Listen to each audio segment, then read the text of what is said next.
Hey baddies and welcome back. This is Nikki and we're diving into the vault again for another late night philosophy where we get more in depth, have a little more insight, and we just try to dive a little deeper.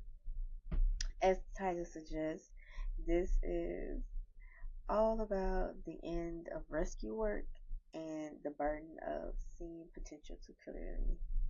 Because honestly, I used to think love meant helping. It meant holding and it meant healing.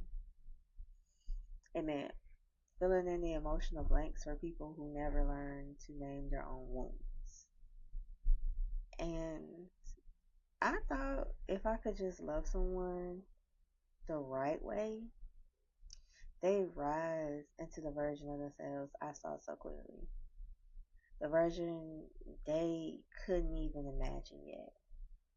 And it wasn't arrogance, it was just hope. It was vision. It was the ache of believing I could help someone save themselves. But as time went on, I've kind of realized that I have to retire from that now. I have to retire from it now because I had to stop believing in people. Like, it's not even because I had to stop believing in people, but it was because I stopped bleeding for them. Like, there's a certain kind of grief that comes from realizing your care doesn't really convert them. Your tenderness doesn't change their trauma, and your presence doesn't upgrade their capacity. I kept trying to be a mirror for people who refuse to look at themselves. They even refuse to look at themselves.